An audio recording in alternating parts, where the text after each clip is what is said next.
operación para recuperar el control del penal Castro Castro comenzó el miércoles en la madrugada.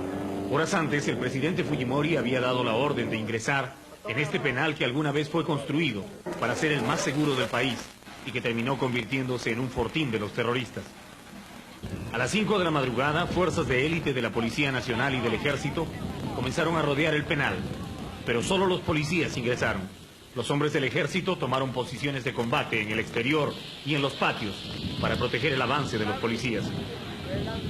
El primer objetivo era ocupar el pabellón 1A, donde se encuentran las mujeres de Sendero Luminoso acusadas de terrorismo. Aun cuando se sabía que podría haber resistencia, el primer grupo de policías avanzó sin armas por los pasillos hacia el 1A, mientras ya se oían los cánticos y lemas de las terroristas llamando a la resistencia.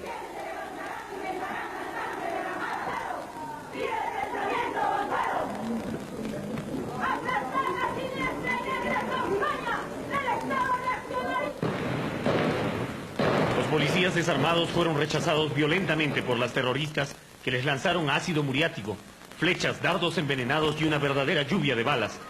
2 policías cayeron gravemente heridos. Los demás tuvieron que retirarse cubriéndose con escudos.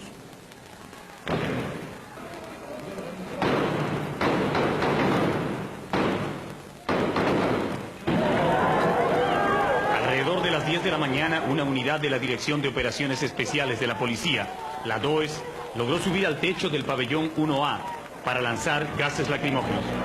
Pero las terroristas respondieron con bombas caseras y cartuchos de dinamita. Las explosiones sacudieron el penal y se oyeron a 1 kilómetro a la redonda.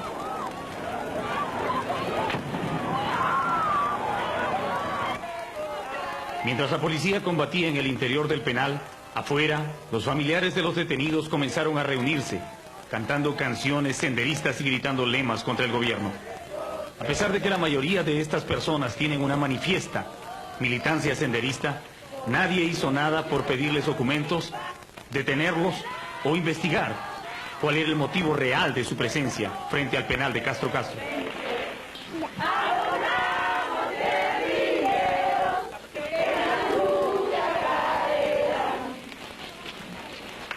¡Viva la resistencia heroica de los prisioneros de guerra!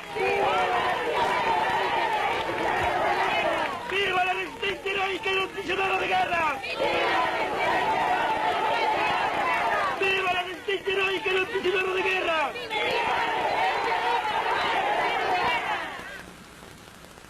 En la noche del día miércoles corrió el rumor de que un grupo de las terroristas se habían rendido, pero la mayoría seguía combatiendo.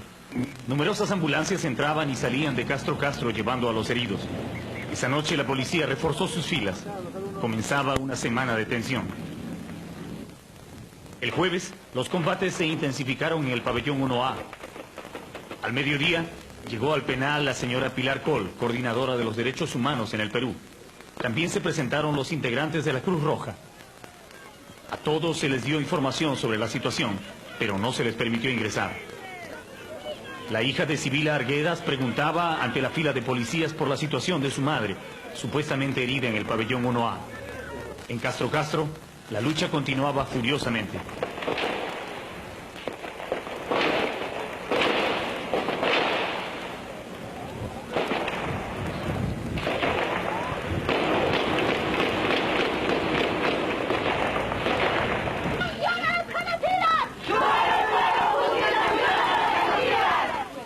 El jueves en la tarde, sabiendo que había un túnel entre el pabellón 4B y el 1A, por donde los terroristas le estaban llevando armas y municiones a las mujeres, la policía decidió atacar el pabellón 4B.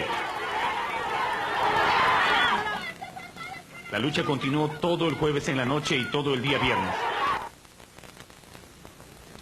El sábado en la mañana, mientras los combates todavía continuaban en el penal Castro Castro, Sendero Luminoso respondió en la ciudad. Un coche bomba cargado con cerca de 300 kilos de dinamita destruyó totalmente la comisaría de Carmen de la Legua y también la iglesia que se encuentra al lado. Ningún policía resultó herido, pero la onda expansiva arrasó la comisaría y destruyó los vidrios de todas las casas en 1 kilómetro a la redonda. El párroco de esta iglesia también resultó con graves heridas y actualmente se encuentra internado en la clínica Estela Maris. El El ataque a esta comisaría en momentos en que el gobierno está tratando de poner orden en los penales, recuperando el control en los pabellones donde están encerrados los terroristas, demuestra claramente que Sendero Luminoso está desarrollando con toda frialdad una táctica de represalia inmediata, de volver golpe por golpe, ataque por ataque, en un abierto enfrentamiento a las acciones que trata de llevar adelante el Estado. El sábado a las 5 de la tarde, luego de 4 días de combates, la policía logró someter a los subversivos y ocupar totalmente los pabellones 4B y 1A. 470 terroristas de Sendero Luminoso, entre hombres y mujeres, se rindieron y fueron sacados del interior del penal, al patio exterior, para su identificación y conteo final. La toma de Castro no causó mayores bajas en los policías, ni tampoco resultó en un genocidio, como hubieran querido los senderistas. Entre estos hombres rendidos se encuentra ahora Osman Morote Barrio Nuevo, que dirigió el enfrentamiento con la policía. Esta mañana, cuando el presidente de la República visitó el penal, pudo constatar la tremenda violencia que se libró aquí durante los 4 días de combates. Los pabellones 4B y 1A están casi totalmente destruidos. Habrá que volver a equipar todo esto para poner a buen recaudo a los terroristas que seguirán cumpliendo su condena en este lugar, pero bajo nuevas condiciones. Se ha restablecido plenamente el control en los penales. Esos hombres que están tirados ahí en el campo de nadie, que se le llama aquí en Castro, son parte de los 451 terroristas que decidieron rendirse para salvar su vida. El acoso de la policía, hecho de una manera bastante cuidadosa, ha impedido que estos hombres mueran, porque realmente la policía estaba dispuesta a recuperar de toda manera el control. Ahora estos hombres yacen allí esperando que se les dé un lugar más adecuado donde permanecer antes de que sean trasladados a diversas cárceles, sobre todo a Cachiche, en Ica, como ha indicado el presidente, donde serán reubicados finalmente. Aún a pesar de que están rendidos y están totalmente controlados por la policía, estos hombres siguen gritando sus lemas, pero son solamente lemas para que los escuche la prensa, porque realmente han sido totalmente derrotados por las fuerzas del orden y ellos mismos han aceptado esta situación de derrota al haberse rendido incondicionalmente, como indicó el presidente de la República. No han puesto ninguna condición y no se ha negociado nada con ellos. ¿Cuál va a ser su política en la lucha antisubversiva en el futuro, en el corto plazo? Bueno, esto es integral. Esto incluye la legislación penal que ya se conoce con la cadena perpetua y el aislamiento continuo. Pero primero había que restablecer el orden, la autoridad, se ha logrado. Y respetando, repito, todo el marco sobre derechos humanos. Queremos entonces a estos terroristas aislarlos en las celdas que se van a reconstruir en estos pabellones 4B y 1A. Aquí frente al penal Castro, que ha sido plenamente controlado por la policía, respetando los derechos de los mismos detenidos y logrando evitar una masacre que era lo que ellos estaban buscando, la policía ha restablecido plenamente el control y además ha logrado recuperar muchas de las armas con las que los terroristas se enfrentaron a las fuerzas del orden. Hay algunas ballestas improvisadas, pero muy efectivas, flechas con puntas de metal parecidas a arpones con las cuales se dispararon contra policías. Esto causó heridas graves en algunos de los policías que entraron en un primer momento desarmados para tratar de hacerles entrar en razón y pedirles que se rindan. Pero aparte de estas armas improvisadas, hay armas modernas, pistolas automáticas, revólveres de calibre 38, hay inclusive una subametralladora, 3 subametralladoras, armas hechizas que le llaman los terroristas y una gran cantidad de esas bombas caseras, con las cuales impidieron durante muchas horas que los policías logren entrar en los pabellones donde estaban recluidos tanto los hombres como las mujeres de Sendero Luminoso. Todas estas armas que ellos utilizaron para poder atacar a la policía, desde estas más sencillas que son simples arpones con una especie de alas para volar y dispararla a los policías, hasta estas subametralladoras, todas estas armas y esas granadas de guerra que están allá, fueron utilizadas para rechazar a las fuerzas del orden. Pero la pregunta es, ¿cómo entró esto al interior del penal? ¿Fueron las visitas que lo fueron llevando poco a poco? ¿O fue la ineficiencia de las fuerzas que controlan el penal las que permitieron que esto entre? ¿Fue esta dualidad que existe entre los funcionarios del INPE y los policías que nunca llegaban a ponerse de acuerdo sobre quién iba a tener totalmente el control del penal? Lo que se espera es que ahora no vuelva a ocurrir esto. y los presos estén en celdas individuales y no vuelva a haber un tipo de resistencia como el que hubo hasta este momento y que ha costado tanto trabajo volver a restablecer la disciplina en Castro Castro. Yo quiero recalcar aquí que la Policía Nacional ha seguido todos los pasos disuasivos para evitar las víctimas. Lamentablemente han habido 2 policías fallecidos en el primer día cuando entraron sin armas ofensivas, y también habría que lamentar que han habido pues de parte de los terroristas este número que acabamos de mostrar. Lamentable porque indudablemente dejan huérfanos y viudas. Señor presidente, ¿por qué en un primer momento los policías entran sin armas si desde hace tiempo se sabía que iban a encontrar fuerte resistencia en el penal?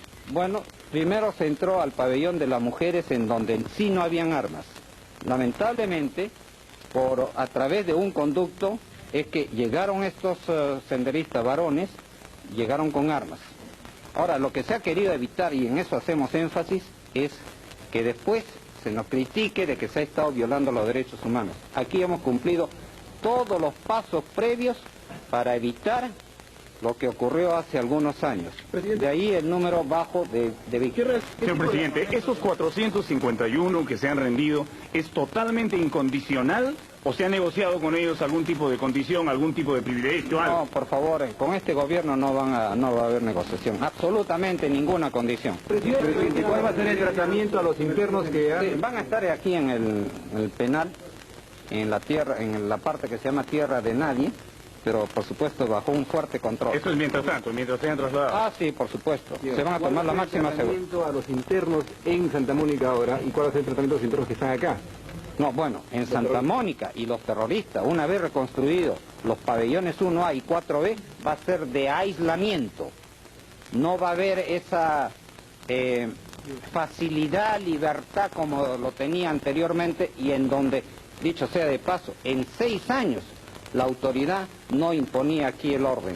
6 años han hecho lo que le han dado. Señor presidente, uno de los problemas más graves que ha habido siempre en penales es esta situación, esta dualidad que había en el manejo, en el control del penal. Por un lado estaban los funcionarios del INPE, por el otro lado los policías.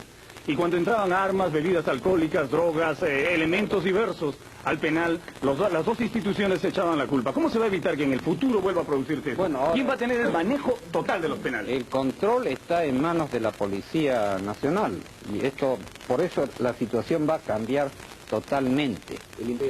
¿Usted confía en que con la presencia de la policía cambie la situación, aún cuando han habido muchas veces casos de policía corrupta que permitía el ingreso de estos elementos? Bueno, no vamos a negar pues que ha habido también corrupción. Precisamente para eso estamos trabajando, corregir la corrupción en todos los niveles.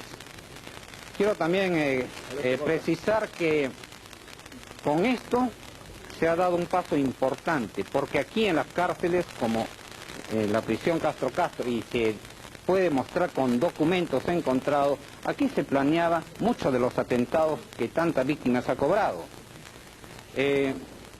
Repito, todo esto es parte de una estrategia integral en la lucha contra el terrorismo. Se han visto los avances que se han tenido con las rondas campesinas en el campo. Las universidades están prácticamente recuperadas porque es la propia comunidad universitaria que ahora rechaza el terrorismo, y uno de los puntos claves en esta estrategia era precisamente los penales. Estamos tomando control entonces total de estos centros de terrorismo. El ministro de Justicia señala que va a haber un nuevo régimen de visitas. ¿Una cosa como esta no hace temer el recrudecimiento de la violencia en las calles, en la ciudad, en el país, en todo el presidente? Bueno, no seamos pues tampoco tan ingenuos en que con esto va a acabar el terrorismo, los atentados. No se olvide que 12 años estos han actuado con mucha libertad. Ahora, por eso, toda la sociedad es la que debe participar en esta lucha. Es una buena pregunta. El señor Morote se encuentra ahí entre los detenidos, entre los rendidos. Prueba precisamente de que aquí se ha dado una orden clara de no disparar contra aquellos que se habían rendido. Se ha respetado, repito, todas las normas sobre derechos humanos. Y se habló de que Civil Arguedas había muerto.